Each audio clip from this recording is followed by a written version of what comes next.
Horror कहानियां TV. Meera एक रहस्य। सेंट लॉरेन देहरादून का सबसे बेहतरीन और मशहूर कॉलेज माना जाता है। यहाँ के टीचर्स देश के कई सारे शहरों से चुनकर लाए जाते हैं और इसीलिए आज 50 साल बाद इस कॉलेज का नाम वैसा ही है जैसा पहले था। आज भी बच्चे दूर दूर से यहाँ एडमिशन लेने आते हैं, पर आज इस कॉलेज में कुछ ऐसा हुआ जिससे सेंट लॉरेन कॉलेज की दीवारें हिल गई। एक लड़का कैंटीन में पूछताछ कर रहा था। एक्सक्यूज मी जी, क्या आप मीरा मल्होत्रा के बारे में जानते हैं?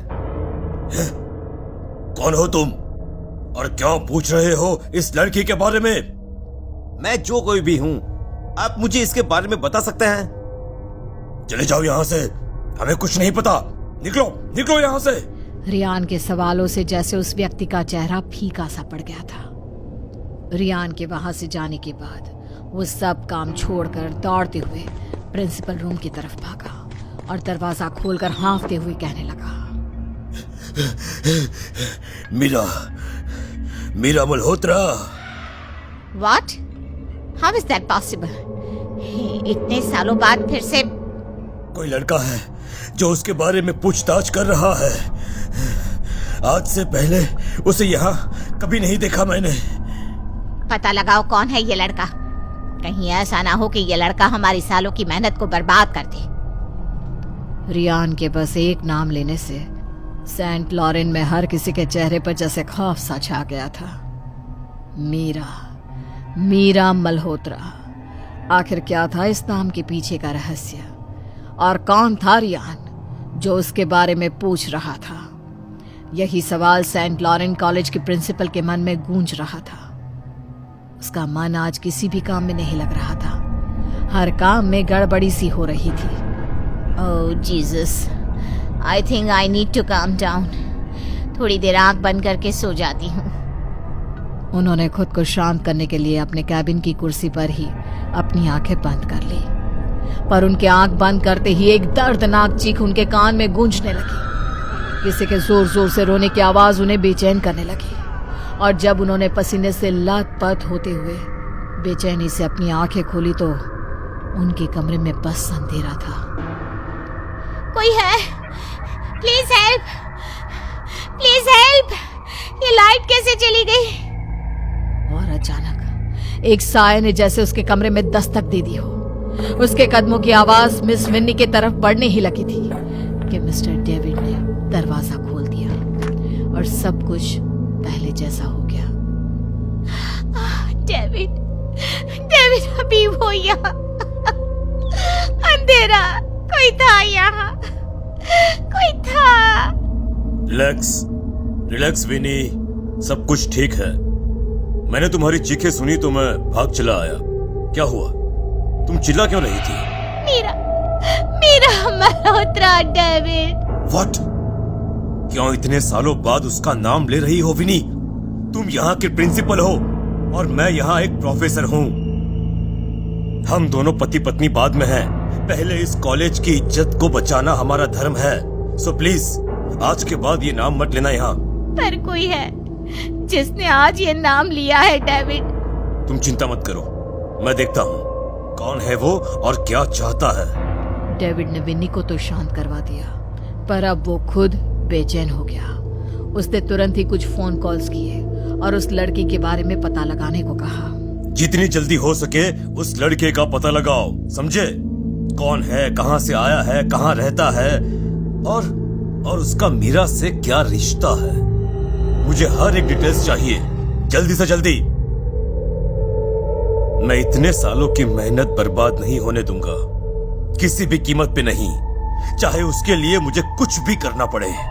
डेविड ने रियान के बारे में पता लगाने के लिए अपनी टीम को सतर्क कर दिया था, पर अगले 2-3 दिन तक भी उसकी टीम रियान के बारे में कुछ पता नहीं लगा पाई, जिससे डेविड को बहुत गुस्सा आ रहा था। पर क्योंकि आज ट्रस्टीज की मीटिंग थी, इसलिए वो शांत रहना चाहता था। विन्नी और डेविड मीटिंग रूम के बाहर खड़े थे। लुक, आज बिल्कुल नॉर्मल रहना। अगर ट्रस्टीज को भनक भी लग गई कि कॉलेज में ऐसा कुछ हो रहा है तो हमारी नौकरी मुश्किल में पड़ सकती है। हाँ, मैं ध्यान रखूंगी। चलो अंदर चलते हैं।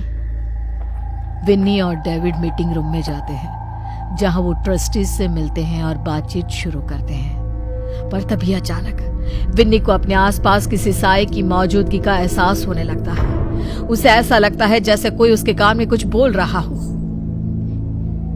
तुम मुझे भूल गई क्या? मैं वापस आ गई।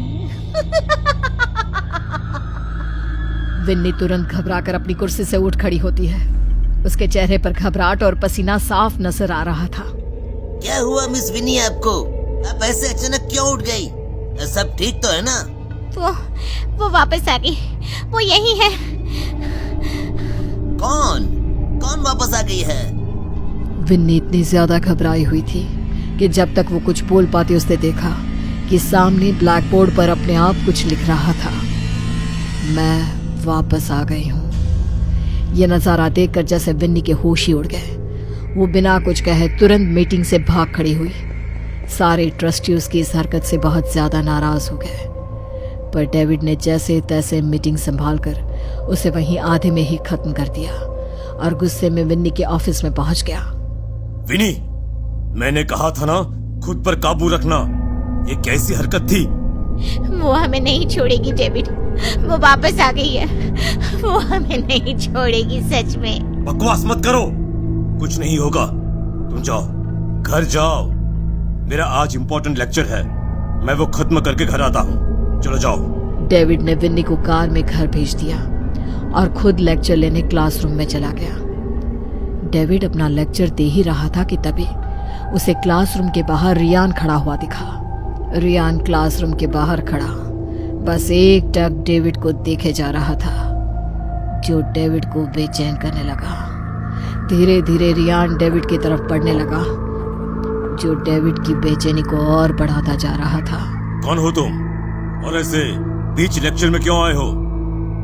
मैं कौन हूँ इससे फर्क नहीं पड़ता कि मैं कौन हूँ। क्या आप मीरा के बारे में कुछ बता सकते हैं? मीरा का नाम सुनते ही डेविड के सर से पसीना बहने लगा। उसकी जबान लड़खड़ा रही थी। तुम मीरा को कैसे जानते हो? क्या रिश्ता है तुम्हारा मीरा के साथ? और क्यों पूछताछ कर रहे हो उसके बारे में? मैंने कहा ना, वो इम्पोर्टेंट नहीं है। और आप इतना घबरा क्यों रहे हैं? उसने तो कहा था कि आप उसे अच्छे से जानते हैं। किसने कहा ये? उसने, वो जो सामने खड़ी है। रियान ने सामने की तरफ इशारा किया। डेविड ने जब सामने देखा तो अचानक बच्चों से भरा क्लासरूम खाली था और सामने सिर झुकाए खड़ी थी एक लड़की, जिसके कपड़े फटे हुए थे, चेहरे पर काफी घाव थे। और जब उसने अपना चेहरा उठाया तो डेविड के जैसे होश ही उड़ गए। मीरा तुम? क्यों सर, आज एक्स्ट्रा लेक्चर नहीं देंगे? या आज मैं आपको सबक सिखाऊं? डेविड के लिए यह मंजर किसी खौफनाक सपने से कम नहीं था। वो जब तक कुछ समझ पाता तब तक एक ही झटके में सब कुछ फिर से नॉर्मल हो गया और डेविड बस वहीं खड़ा का खड़ा रह गया। वो इतना डर चुका था कि बस भूत बने एक ही जगह खड़ा रहा। पर फिर उसने हिम्मत की और क्लासरूम से भागने लगा। ऐसा कैसे हो सकता है? नहीं, वो वापस नहीं आ सकती। तभी उसे पीछे से आवाज सुनाई देती है, मैं वापस आ चुकी हूँ सर। डेविड जैसे जैसे और तेज भागने लगा, वैसे ही मीरा का साया भी उसके पीछे भाग रहा था। और फिर कुछ ऐसा हुआ जिसकी किसी को उम्मीद नहीं थी। डेविड कॉलेज की ऊपरी मंजिल पर खड़ा हुआ था। नहीं, तुम ऐसा नहीं कर सकती मीरा, नहीं। 5 साल पहले आपने भी तो यही किया था ना सर, अब आपके साथ भी यही होगा। नीचे सारे कॉलेज के बच्चे इकट्ठा हो गए थे। सब डर से डेविड को देखे जा रहे थे। नहीं मीरा, मैं मरना नहीं चाहता, मुझे माफ कर दो। आई नो, मैंने तुम्हारे साथ बहुत गलत किया। मैं अपने सारे गुनाह मानता हूँ। मैंने तुम्हारा रेप किया, मैंने तुम्हें मारा। मैं सब गुनाह कबूल करता हूँ और मैं सजा के लिए भी तैयार हूँ, पर मैं तुमसे भीख मांगता हूँ। प्लीज प्लीज मुझे छोड़ दो, प्लीज प्लीज। मैंने भी ऐसे ही भीख मांगी थी, पर तुमने मुझे नहीं छोड़ा। मुझे इस मंजिल से नीचे फेंक दिया और मेरी मौत को एक सुसाइड साबित कर दिया। अब तुम्हारे साथ भी बिल्कुल वही होगा। अब मीरा डेविड को उस ऊपरी मंजिल से नीचे छोड़ देती है। जैसे ही डेविड नीचे जमीन पर गिरता है, उसका सर फटता है, वैसे ही बिन्नी भी वहां पहुंच जाती है और अपने पति को ऐसे हाल में देखकर उसके होश उड़ जाते हैं। डेविड के कन्फेशन की वजह से अब ट्रस्टी बिन्नी को भी नौकरी से निकाल देते हैं, जिसके बाद मीरा का नाम और उसकी कहानी सेंट लॉरेन कॉलेज के नोटिस बोर्ड पर लिखी गई। अब आप सोच रहे होंगे कि मैं कौन हूं? मैं हूं रियान मल्होत्रा।